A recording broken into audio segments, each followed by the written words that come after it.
할렐루야. 사랑하는 반석의 성도 여러분, 12월 6일 아까베 시간이 돌아왔습니다.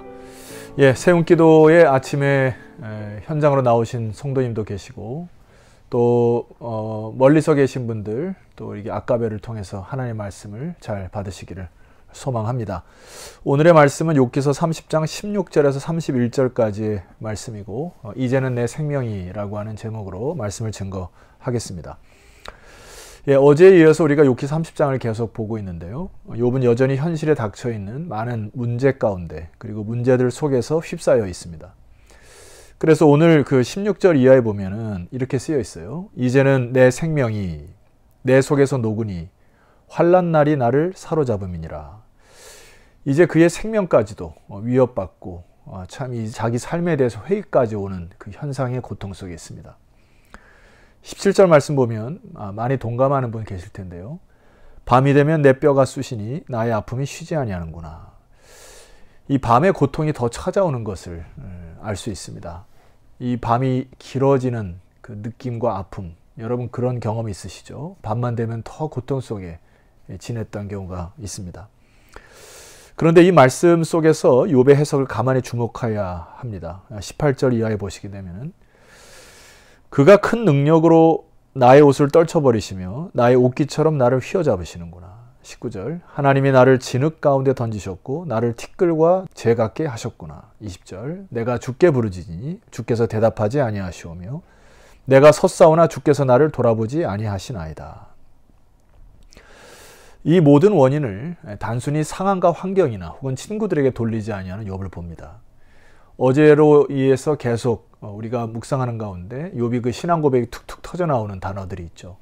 어제는 이는 하나님이 이런 표현이 있고 오늘은 주께 부르짖으니 라고 하는 표현이 있습니다. 그러니까 결과적으로 이 모든 것이 때로는 원망과 불평이 터져 나오기도 하지만은 궁극적 원인을 또 이 해결책을 하나님께 가지고 온다는 것, 이것이 우리 신앙인의 자세가 되어야 할 것입니다.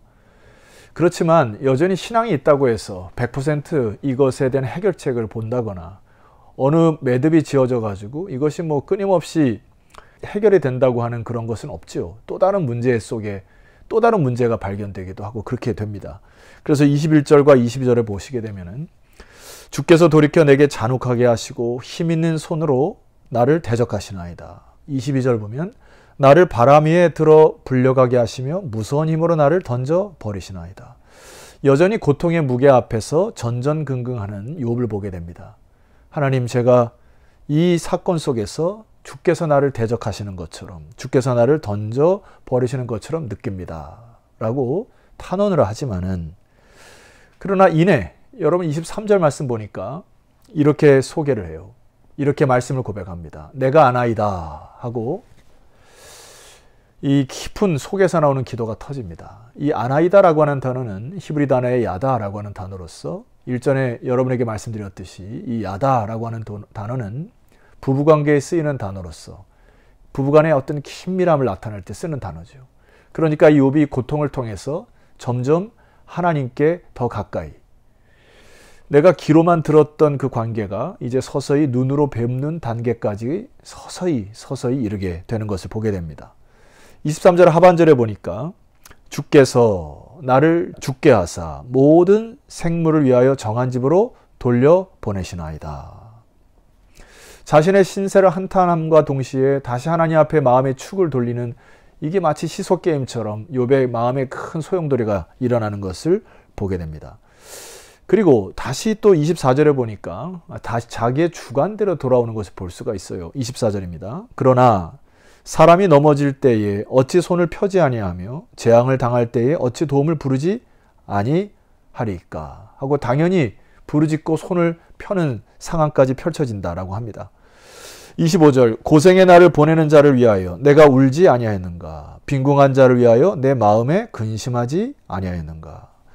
내가 그때에는 다른 사람을 위하여 울고 근심하였던 때가 있었듯이 여전히 내가 하나님 앞에서 울고 근심하는 나의 모습을 보게 됩니다. 그래서 결과가 이렇게 됐다는 거예요. 여러분 26절, 27절을 제가 읽어드리겠습니다. 내가 복을 바랐더니 화가 왔고 광명을 기다렸더니 흑암이 왔구나. 어떻게 이렇게 내 인생이 복 대신에 화가 혹은 광명 대신에 흑암이 있는가? 27절 내 마음이 들끓어 고요함이 없구나. 환난 날이 내게 임하였구나. 28절 나는 햇볕에 쬐지 않고도 검어진 피부를 가지고 걸으며 회중 가운데 서서 도움을 부르짖고 있느니라. 하나님의 선하심이 흔들리고 있는 상황을 봅니다.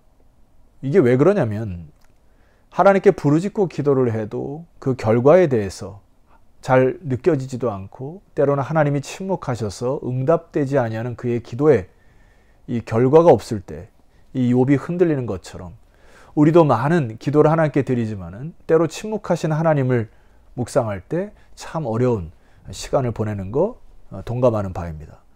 그래서 여러분 29절 이하에 보면은 이 자기의 그 삶의 형태를 자조적인 말씀으로 이렇게 씁니다. 나는 이리의 형제요 타조의 벗이로구나.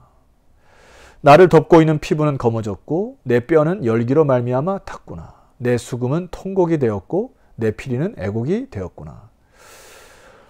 이 욥을 보면 굉장히 좀 감성적이고 오늘날로 하면 F 성향을 갖고 있습니다. 이게 쓰는 단어나 이런 걸 보면 참 시적인 표현이 많아요. 자기의 형편을 나는 이리의 형제고 타조의 벗이로구나. 이게 이리나 타조나 친구들이 없지 않습니까? 그냥 저 바깥들에서 이렇게 외롭게 살아가는 그것처럼 자기 자신이 느껴지기도 하고 자기의 피부마저도 검어졌고 또 뼈는 열기로 말미암아 뼛속까지 타는 듯한 느낌을 받았다. 그리고 결과적으로 자기의 인생이 통곡이 되고 피리처럼 애곡이 되는구나 하고 자기의 인생을 이야기를 합니다. 자, 여러분 여러분이 당하는 고통의 현장 가운데 참 그 고통을 이해할 수 있는 사람이 얼마나 될까요? 심지어는 내 가까이 사는 사람에게조차도 내 깊은 속내를 드러내지 못할 경우가 많이 있습니다. 그런데 여러분 어제 말씀드렸듯이 주께서 주신 결말을 우리가 다 알지만은 이 소용돌이 안에 들어왔을 때는 굉장히 이 견디기 힘든 인생을 보내게 됩니다. 그러나 이 소용돌이를 지날 때에 여러분 중심을 잡아야 될 것이 있어요. 그것이 뭐냐 하면은 욥기서 40장 1절로 가시게 되면 여호와께서 욥에게 응답하는 메시지를 보셔야 됩니다. 제가 읽어드리겠습니다. 40장 1절 여호와께서 또 욥에게 일러 말씀하시되 2절 트집 잡는 자가 전능자와 다투겠느냐 하나님을 탓하는 자는 대답할지니라 하고 말씀하십니다. 하나님이 진짜로 물으시는 거예요. 너가 지금 내 탓하는 것이 맞느냐? 이 삶의 현장이 이 고통이 모든 것이 하나님의 탓으로 돌리는 것이 맞느냐고 하나님께서 역으로 질문하십니다. 8절과 9절에도 보면은 네가 내 공의를 부인하려느냐? 네 의를 세우려고 나를 악하게 하겠느냐? 9절 네가 하나님처럼 능력이 있느냐? 하나님처럼 천둥소리를 내겠느냐? 하고 하나님이 의에 대해서 얘기를 하죠. 보통 우리는 이 의에 대한 부분을 이야기를 할 때 하나님의 공의를 운운하지만은 많은 사람들이 자기의 의에 갇혀 살아가는 모습을 보게 됩니다. 그래서 하나님이 궁극적으로 질문하는 거예요. 그래, 너가 말하는 의라는 것이 누구의 의냐? 하나님의 공의냐 너의 의냐? 라고 질문을 하는 거예요. 여러분 대답하셔야죠. 우리가 많은 일들을 판단할 때 하나님의 이름을 빙자하여 자기의 의를 드러내는 일이 얼마나 많이 있습니까? 때로는 잘못 판단하고 잘못 생각하는 일들이 많이 있습니다. 그리고 오늘 하나님께서 우리에게 말씀하지 않습니까? 9절 이하에 보면은 네가 하나님처럼 능력이 있느냐? 네가 하나님처럼 천둥소리를 낼 수 있느냐? 하고 능력이 없는 인간이 마치 능력이 있는 것처럼 해결책이 있는 것처럼 그렇게 많은 일들을 속단하고 결단하는 일들을 보게 됩니다. 여러분 우리는 욥의 고난을 통하여서 신앙적으로 회복해야 될 것이 있습니다. 욥이 이 기도와 탄원을 통하여 하나님께 기도를 드리는데 어제 말씀드린 것처럼 주께서 주신 결말이 있습니다. 아멘이시죠? 욥의 인내를 배우셔야 합니다. 그래서 그분의 날개 아래로 피하셔야 합니다. 그런데 이 성경에서 나오는 인내에 대한 또 다른 접근이 있습니다. 야고보서 5장 7절 말씀 보니까 이 인내는 단순히 수동적인 인내가 아닙니다. 읽어드리겠습니다. 그러므로 형제들아 주께서 강림하시기까지 길이 참으라. 여기 길이 참으라고 하는 단어 유의하셔야 합니다. 보라, 농부가 땅에서 나는 귀한 열매를 바라고 길이 참아 이른 비와 늦은 비를 기다린다. 여기 길이 참다라고 하는 단어, 헬라어의 마크로스네오라고 하는 단어인데, 여러분 농부를 생각하면은 알 수가 있는 거는 농부가 씨를 심어 놓고 그냥 비만 기다리는 게 아닙니다. 씨를 심고 때로는 씨가 자랄 때 가서 김도 메고 솎아내기도 하고 잡초를 뜯고, 때로는 뭐 조금 성장하면은 자양분도 주고 해서 열매를 우리가 거두는 그 적극적 인내를 말하는 것이 마크로스네오라고 하는 단어입니다. 8절에도 보면은 너희도 길이 참고 마음을 굳건하게 하라. 주의 강림이 가까우시니라.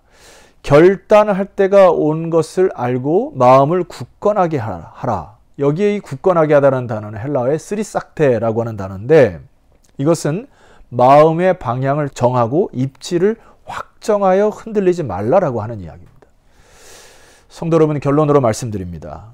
성경에서 말하는 인내는 단순히 그냥 입을 뒤집어 쓰고 베갯잎 푹 쓰고 계속 우는 상태로 머물지 말고, 아침이 되면 툴툴 털고 일어나 하루를 시작하고, 문 밖에 나가서 태양을 바라보면서 하루를 충실히 살면서 그 인내를 견뎌라 라고 하는 적극적 인내를 얘기해요.